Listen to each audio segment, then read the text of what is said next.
सर्वांना माहीत आहे की या मतदारसंघामध्ये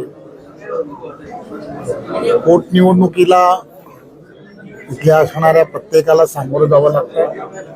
ही अत्यंत दुःखद अशी घटना आहे. गेली वर्षानुवर्ष महाराष्ट्राची असणारी एक परंपरा आहे की महाराष्ट्रामध्ये निवडणुका आणि निवडणुकीच्या पार्श्वभूमीवरती अशा काही घटना घडल्या आणि पोटनिवडणुकीला जर सामोरं जायचं असेल आणि एखादा लोकप्रतिनिधी की ज्याच्या मृत्यूनंतर त्याच्या कुटुंबातील जर कोणीतरी निवडणुकीला जर सामोरं जाणार असेल तर सहजासहजी बऱ्याच ठिकाणी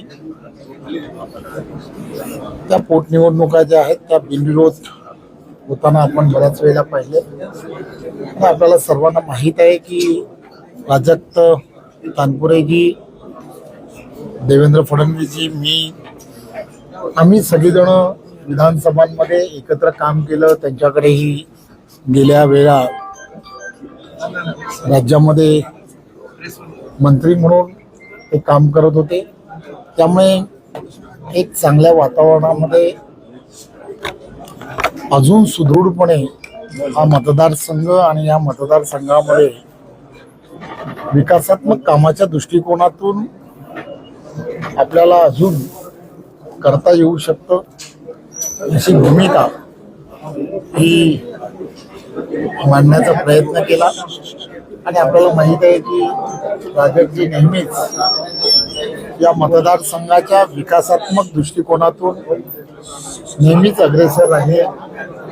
या भागामधील असणाऱ्या ज्या काही विकासात्मक विषय आहेत हे विषय आपण एकत्रपणे सोडवता येऊ शकतात अशी विनंती आम्ही आज प्राजक्तजींना करण्याचा प्रयत्न केला. आणि प्राजक्तजी ज्या पद्धतीने त्यांची असणारी त्या मतदारसंघाबद्दलची असणारी कळकळ लक्षात घेता त्यांनी काही विषय आमच्यासमोर मांडले. आणि या विषयामध्ये आपल्याला सर्वांना माहीत आहे इथली असणारी नगरपालिका असेल, या नगरपालिकेला विकासात्मक सरकारकडून आम्ही एक चांगल्या पद्धतीने जे काही देता येऊ शकतं ते देऊ शकतो हे आम्ही त्यांना सांगण्याचा प्रयत्न केला. त्याचबरोबर राहुरी आणि ह्या मतदारसंघामध्ये रोजगाराच्या संधी उपलब्ध होणं हे सुद्धा अत्यंत गरजेचं असल्यामुळे MIDCचं निर्माण होणं या भागामध्ये हे अत्यंत गरजेचं आहे.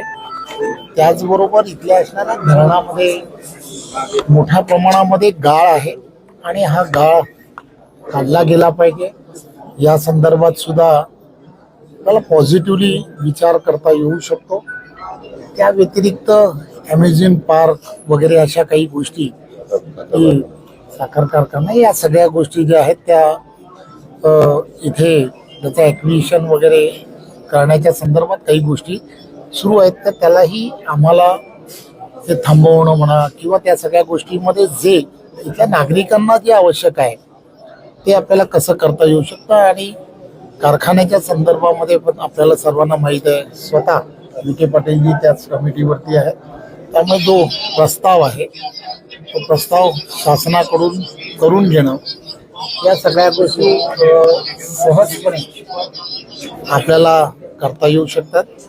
खरं तर या सगळ्या गोष्टी या संपूर्ण मतदारसंघाच्या दृष्टिकोनातून महत्त्वाच्या आहेत.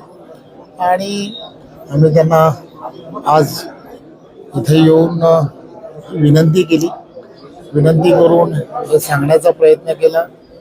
देवेंद्रजींशी पण त्यांचं बोलणं करून दिलं की आम्ही असं त्यांच्याशी सगळ्यांची चर्चा झाली आहे आणि साहेब आपल्याला हे सर्व करावं लागेल. आणि मला आपल्या सर्वांच्या माध्यमातून प्राजक्तजींना आणि सर्व त्यांच्या बरोबर असणाऱ्या सहकाऱ्यांना आणि कार्यकर्त्यांना एवढीच विनंती करायची आहे की आम्ही सर्वजण त्यांच्या बरोबर आहोत आणि ते जे म्हणतील किंवा ज्या पद्धतीने ते या सगळ्या विकासात्मक कामाचं बद्दल विचार करतील महायुतीचं पूर्ण सरकार हे त्यांच्या या सगळ्या मागण्याबद्दल सकारात्मक राहील ही भावना आम्ही, ते आणि त्यांचे भाऊ दोघं जण होते, त्यांच्याशी आम्ही चर्चा केली. त्यामुळे आम्हाला असं वाटतं की त्यांनी सुद्धा जे आम्ही विचार करतोय त्याबद्दल एकदम सहानुभूती विचार करावा अशी आम्ही त्यांना विनंती. भाजपमध्ये येतील अशी देखील चर्चा होती. ही आज तर आम्ही या सगळ्या विषयामध्ये इथल्या असणाऱ्या विकासात्मक कामांच्या संदर्भात आम्ही पूर्ण सहकार्य करू आणि आपणही आम्हाला या सगळ्या कठीण काळ मी यासाठी सांगेन कारण कर्डिले शिवाजीरावांचा मुलगा या निवडणुकीला उभा आहे. त्यामुळे तुम्ही आम्हाला सहकार्य करावं ही विनंती करायला आम्ही आज त्यांच्याकडे आलो. या सगळ्या विषय जे असतात हे विषय तुम्हाला तर सगळ्यांना माहीत आहे की आमच्याकडे पार्लमेंटरी बोर्ड जे आहे ते या संदर्भात विचार करतात आणि पार्लमेंटरी बोर्डातला मीच प्रमुख आहे आणि मी आणि देवेंद्रजी आमच्याबरोबर असणारे सहकारी सगळेजण असतात.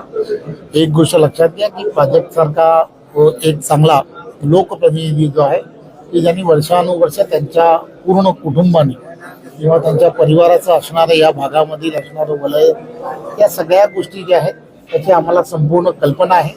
परंतु आज पोटनिवडणुकीच्या संदर्भामध्ये ज्यावेळेला आज अंतिम दिवस आहे उमेदवारी अर्ज भरण्याचा, त्यामुळे आम्ही त्यांना विनंती करायला आलेलो आहोत. बऱ्याच वेळेला विखे पाटील साहेबही त्यांच्याशी बोललेले आहेत. त्यामुळे आम्हाला खात्री आहे की त्या बाबतीमध्ये ते सकारात्मक असतील. त्यांच्यावरती निर्णय सोडलेला आहे. ते त्यांनी असं म्हटलं की आम्ही सर्व कार्यकर्त्यांशी चर्चा करू. मला खात्री आहे की कार्यकर्ते सुद्धा आमच्या विनंतीला मान देतील. अधिक माहितीसाठी स्टार इंडिया 1 न्यूज पाहत रहा. चॅनलला सबस्क्राईब करा आणि अशाच अपडेट्ससाठी बेल आयकॉन दाबा.